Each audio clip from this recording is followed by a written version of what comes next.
So the 4 key traits that all the top performing archers at the Olympics have.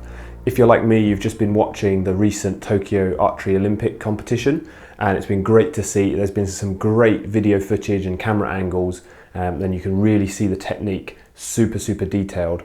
Now, if you're not sure, if you've been watching and you're thinking, okay, it's really great, but all the archers have different techniques, it's hard to kind of find some common ground. I can see what you mean, but actually if you look at some overall principles, you'll see some really key common themes. I sent an email about this a couple of weeks ago to my subscribers, so if you're not subscribed to my email list, this is a good chance to make sure you do that, and then that way you kind of get instant access and you get these insights a little bit ahead of sometimes the YouTube videos.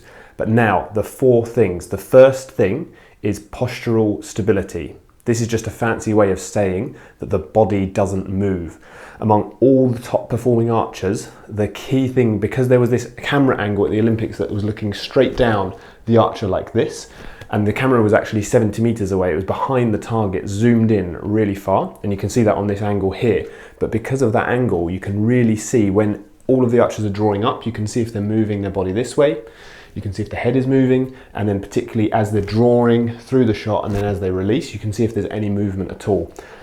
Amongst the highest performing archers, the postural stability, including the head, so that's head movement, body movement, was so much better.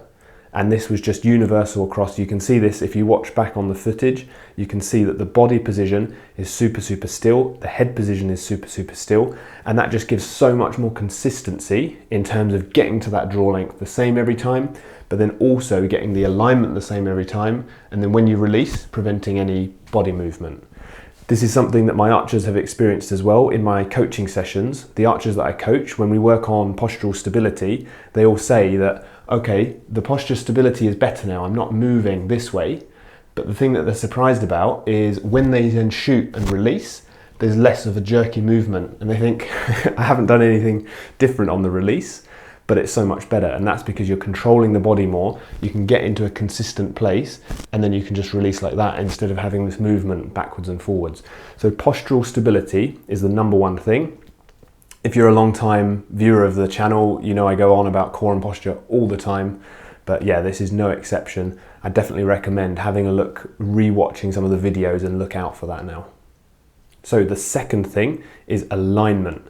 Now this, again, because of that camera angle that shows the archer shooting into the target and you can see down the line of the elbow, the alignment of the top archers was much better. There were some archers, you could see visibly the elbow was out of line, and they might shoot, you know, they've shot some good shots, they've shot some good matches, but then there's some critical pressure moments, and that's when maybe they shoot a little mistake. They maybe shoot an 8 or a 7 when it counts. And having that line is so much more forgiving, gives you so much more stability, and then it makes the release better, which I'll talk about a little bit later. But on this alignment point, the posture and stability is your foundation for your alignment.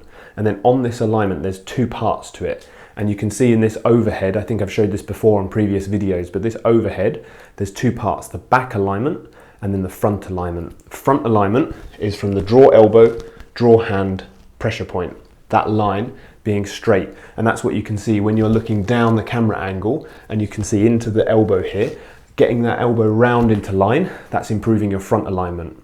But it's also crucial to get your back alignment, i.e. your shoulders, in line as well.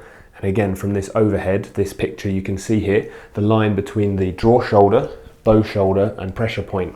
So those 2 lines are really key to have good alignment, so much stronger, easier to get to a consistent draw length again, and then crucially, it lines the forces up so that when you expand, and then when you release, you're gonna do this, not this.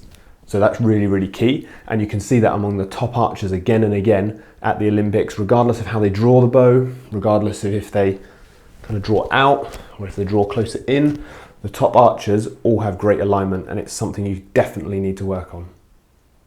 So before we get to the third point, I want to mention my online archery courses.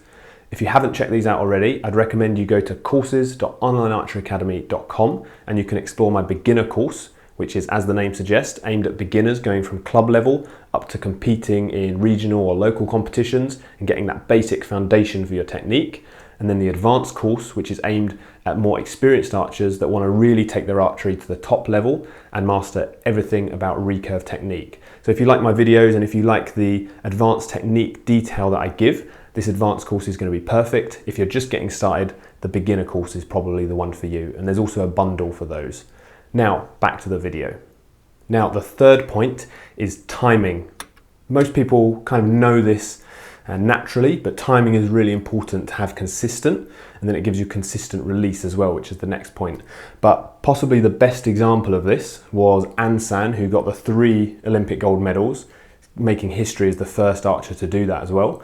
But her timing was among the most consistent, and she was less disturbed by maybe some of the wind, some of the pressure on certain sets when she needed a 10 to win, that kind of thing. Her timing was really, really good. Whereas maybe if you look back at some of the earlier rounds of the competition, you'll see there's some archers that have shorter timing on some shots, longer timing on the other, and then that just means that the amount of force you can do as you release, maybe one shot if you hold long, you're going to be kind of tired, your release will be softer, there's more likelihood of collapse, and you're just not keeping a consistent rhythm and flow on every shot. So timing is super, super important.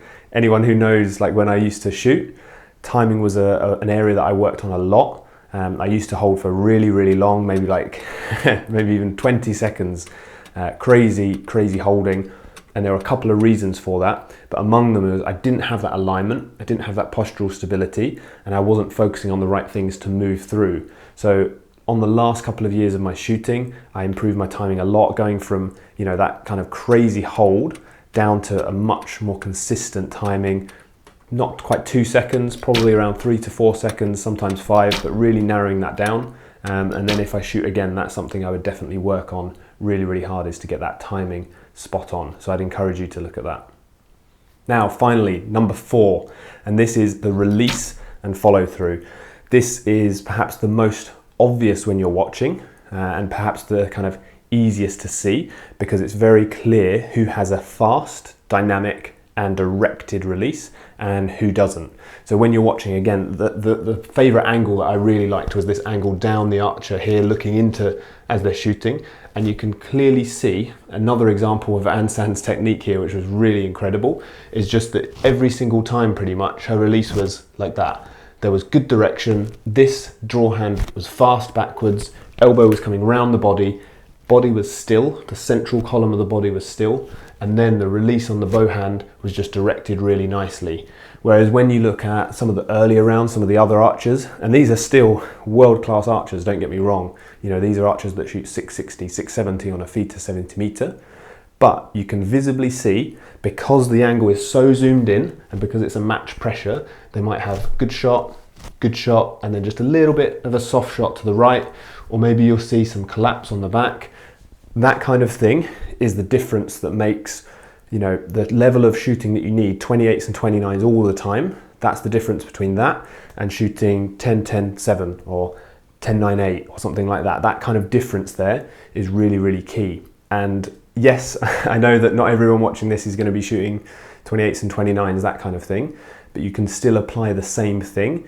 Even if you're not at that level yet, you can still focus on getting that dynamic release every single time, and that's going to bring your groups in, and particularly bring those flyers, the kind of arrows that are going wide out of the group, that's going to bring those in and make your mistakes less obvious and have less impact on your score. So having that dynamic release is key. Right, so that was the 4 points. What I'm going to do now is give you one way to work on each of the points. So the first one, postural stability. The best way by far, in a mirror, no t-shirt, and using a band or a light bow, drawing up with this same angle in the mirror, doing this, and practicing keeping your head absolutely still, keeping your body absolutely still, raising up, coming around, drawing, coming into anchor, and then crucially doing the release and keeping the body from moving. I almost guarantee that if you do this now and do a fast release, so if you come in and do this, there'll be some body movement like that. Even when I did it just now, there was probably a little bit of movement. So you want to come in and do slowly first, and you can keep the head and body like that. And then the faster you go, the more likelihood there's going to be a little bit of movement. But that's a great way to work on the postural stability. And then crucially, when you're drawing up as well, to change any movement like that. Now the second thing, alignment, is actually exactly the same. So work on it in the mirror, aiming into the mirror, but it's really good to do this with a bow, because a light bow that is, because you then have the string that obviously you can go onto the face, get your anchor point, and crucially work on getting this elbow around. If you do it with a band, you can come in here, and maybe your elbow is a bit out of line, so you just do this, and that looks great, but then you turn around here and you realize your hand is actually too far back, and you can't do that with the string because it will be cutting into your face. So it's good to do this with the light bow, because you've then got the string and the anchor, and it's more similar to what you would be doing when you're shooting. So then the third bit is timing. The key thing here is doing some alternating between blank and target face and getting that rhythm, and using a timer or a metronome. So for example, you can do 20 seconds per arrow and do maybe 30 meters, one on the blank part of the target, one on the target face, one on the blank part, one on the target face, going through the rhythm. Or you can set a metronome. Say for example, I just do a 60 beat per minute metronome. So then effectively it's going tick, tick, tick every second. And then you can use that to make a rhythm in your shot. So you can go tick, tick, tick, come in, 1, 2, 3, shoot. And that way you're getting the rhythm from this tick of the metronome without having to count. Because if you kind of count in your head, you'll kind of come in and go 1, 2, 3, and it's funny how long a second gets when you're counting yourself and you're trying to make your shot 3 seconds. You can't rely on yourself to make the timing consistent. Then the fourth thing is that release and follow through. There's a few drills for this, but one of my favorite ones is the double bow roll drill. And this is on the drills section on my website as well. But basically you shoot, and then as the bow rolls, you hold your hand and arm up, and then you maintain that. And then the bow rolls, you maintain it, the bow rolls back again, you maintain the height, rolls back again. So you're just letting the bow roll twice, exactly what it says on the tin. The other one is using the arrow in the elbow device, in your elbow, to make you squeeze around this way. And then also, before you do a shot, you can do the scratching the neck drill. So you can come in, and before you shoot, you can do this. So you're just basically directing the elbow around. You might have your bow on your foot, directing the elbow around, just getting the feeling. Then you do your shot and try and get that feeling again. So you come in, really go around and direct the release, and then you can do that very easily. Because you're just doing it with, no bow or anything, you're just doing your hand along the neck. You can do it whenever you want. You can do it at a competition on the shooting line. If it's windy and you're waiting for the wind to die down, you can do it. It's great, and I definitely recommend that. So that was the 4 traits of all the top Olympic archers and what they had in common. As always, make sure to tap the like button and subscribe to the channel if you want to see more videos like this. Thanks for watching, and I'll see you next time.